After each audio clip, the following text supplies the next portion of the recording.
Alrighty guys, we just passed the Blake River, which is the name of the Blake River Megacaldera. So we're in the heart of it now. Once we get to the actual town of Rouyn Noranda, we're gonna be like deep within the caldera. So just outside Rouyn Noranda, there's the Noranda Caldera. This is the location of this supervolcano. So you know Yellowstone, everybody talks about Yellowstone volcano. So 2.7 billion years ago, the Earth had 11.5-hour days, because it's all about the spin and the location of the Earth, right? Relative to like where it is. Stromatolites were the only things that were living. I have a video coming out on that in BC where they're using this lake, this freshwater lake in BC to study stromatolites and the potential beginnings of the universe. Stromatolites existed here. Lava, actual life as we know it had not started yet. Like there was no plants, there was no animals, there was nothing. It was just like lava and really hot rock. And there was this massive supervolcano that went up really, really high. When it erupted in the course of 24 hours, it produced 3,000 cubic kilometers. Not feet, not meters, not cubic meters, not cubic feet, cubic kilometers. So I'm trying to visualize 3,000 cubic kilometers. Basically, like if you don't know what a cubic measurement is, it's length times width times height. So imagine 3,000 kilometers wide, 3,000 kilometers high, and 3,000 kilometers long. Have a box like that, basically like a cube. Fill all of that up with lava. That's what this supervolcano would produce in one day. To give you an idea of like the scale of this volcano. Like I said, it makes Yellowstone look like a little like hill that has like a stream coming down it, right? Like Yellowstone is small potatoes. This Blake River Megacaldera, because it's 3 calderas that basically they're volcanic complexes that once they poofed out all their lava, they're hollow inside, so then they collapse and there's nothing left. So the collapses and forms what's called a caldera. So we're in this right now, and over the course of the last 2 billion years, it's eroded down to basically flat. It's called a peneplain, which is basically just like a mountain range that gets eroded. But like you don't usually see this because it takes place over millions and millions and millions and millions of years. So it's impossible for any biological organism to observe it, right? It's just physically like it's not happening. But the Blake River Megacaldera complex is the reason why there's all this ore here. Because if you look at that fault, Cadillac fault, created a big like fault in it, and then the hydrothermal fluids that it filled up were full of gold, copper, silver. Like I said, they heat elements up to liquid form, and then they get transported around the Earth, the tectonic plates moving. So the Blake River Megacaldera, the biggest remnants of it are kind of near Rouyn Noranda, where you can see it. So there's a region that nobody really seems to know or care about outside of the people that actually live here, which is kind of ridiculous because look at the amount of money, the amount of industry, the amount of history coming out of this region. Definitely deserves a better look through. There's so much history here from a geological perspective too, and quite an advanced, diverse geology as well. This kind of plateau-y flat area that we're on, this is now part of the Superior province, and that's where the high mineralized zones are. The Grenville province wasn't as highly mineralized. Heading towards the Blake River Megacaldera, and we're gonna go see a smelter, a world-leading, environmentally sustainable metal recycling smelter, copper metal recycling smelter in Rouyn Noranda. Okay guys, so we're just outside Rouyn Noranda here. Is there a way to get down here? It's not horrible. It's sketchy.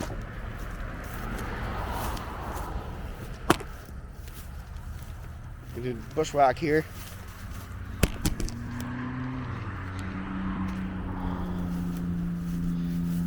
Okay. So we're looking at, let's go look at some of this rock. Because this is old rock. I want to see if I can see any of the vulcanized stuff. Oh yeah. Look at that. Nice. You can see guys, this is old, ancient rock. Couple million years old, 2 billion years old. Some parts up to 4. Oh, there's a vein of quartz! Oh my god!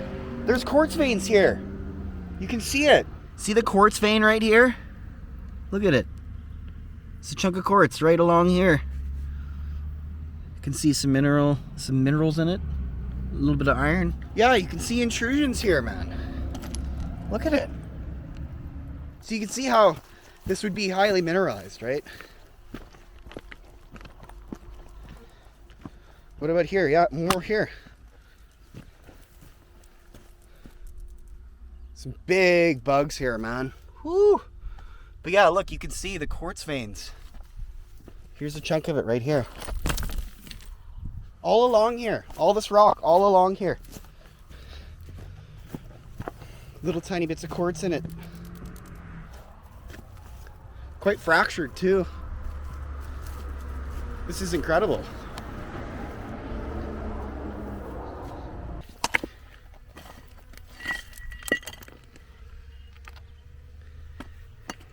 It's just right at the side of the road. Like, look at it.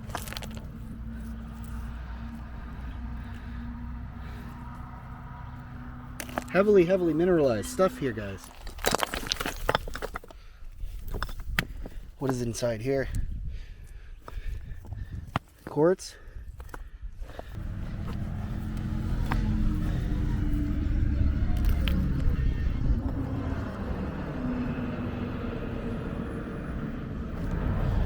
That's the Rouyn foundry, or fonderie as they call it, the Rouyn smelter.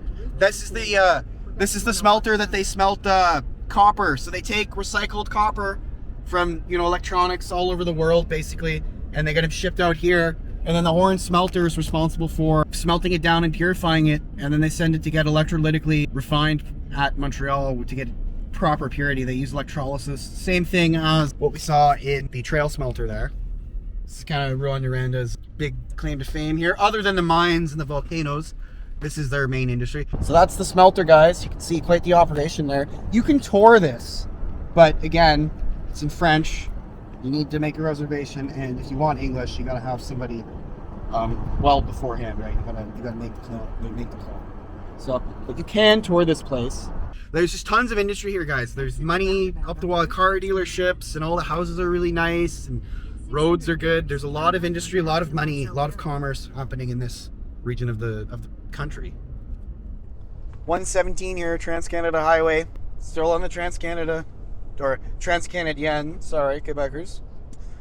We're leaving Quebec now, guys. We finished Val-d'Or, we finished Malartic, and we have now finished Rouyn Noranda. Kind of the three big things. And we've been traveling along the Cadillac Fault this whole time, which is an awesome name for a fault. It is kind of the Cadillac of faults that way. It's going to get quite hilly now, quite mountainous. Kirkland Lake, Virginia Town, Cobalt. They've got their fair share of hills, especially Virginia Town, more kind of Kirkland Lake area. We're near the Noranda Caldera right now. The Missima Caldera, the New Senator Caldera, and the Noranda Caldera. So we're next to the Noranda Caldera, and then the Missima Caldera is a little bit further north. And then the New Senator Caldera is kind of where we just were. And that altogether makes up the Blake River Caldera mega complex, because it's 3, right? And they're all huge. And it used to be a massive, it was like Yellowstone, guys. There used to be like hot springs here, which is why the stromatolites formed, and extreme organisms, extreme biology, bacteria. But it was like the beginnings of life on Earth, right? Like trees and plants and animals did not exist yet. It was before the time of that. The only thing that existed was rock and bacteria and lots of lava. We're on about 7 to 9 kilometers thick deposit of lava right now, guys. Erosion is a good thing in a way for, you know, guys that want gold. You will never see it in your lifetime, but like, I guarantee you guys in BC that there's chunks of the mountain that we don't know about yet, that you give it enough time, they're going to erode, and all of a sudden, oh look, there's a big quartz vein that just popped out, right? Full of gold, right? And then that flakes off and a new placer rush starts. And this takes like millions of years to happen. Like, this is like, by the time the mountain eroded to the point where it would expose like an unknown new gold vein, and then have that gold vein flake off into a river and then get distributed down the river into like deposits to form what would be like a gold field, that's going to take millions. You could live like thousands of lifetimes in the time that it would take for that to happen. So all these gold rushes you see, it's all reaping the benefits of like millions and billions of years of geological history. So Virginia Town, the Kerr Addison mine, it's an underground hard rock mine, produced massive amounts of gold. And Virginia Town was built for the workers. And then Kirkland Lake is also very, very well known for its gold. Same thing there, hard rock gold mine, shafts, everything, right? And there's deposits. And I showed you guys at the side of the highway there in Rouyn Noranda, there's quartz stringers, literally veins, guys, veins of quartz cool looking area, guys. It reminds me of the lakes route there when you go from 100 Mile to Shuswap Highlands. It's very, very similar kind of terrain to that for you BC guys. As far as scientists know, it's the oldest supervolcano that they know of, like in the entire history of the Earth. So you're looking at a region that is the oldest part of the planet. This area, the Craton of North America, is the geologic core of North America, and it has been for a long time. And BC is just an unstable, like glued, welded on attachment of a bunch of different terrains that used to be out in the Pacific Ocean. The Pacific Ocean was to move 2 inches a year.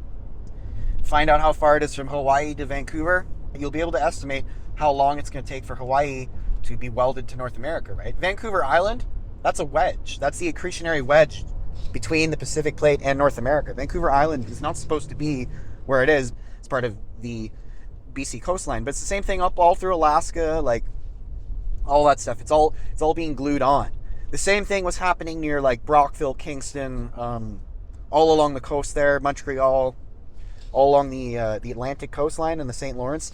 That was all. The St. Lawrence is kind of the dividing line, and the Adirondacks formed later. They're young mountains built out of old rock. This area in particular, this Ontario, Quebec, there's a lot of craters. If you look at some of the lakes here are part of craters. There's so many minerals in the Canadian Shield. It's like I said, it's one of the most minerally dense and laden ore regions in the entire world. I can't believe the weather we've had, the luck.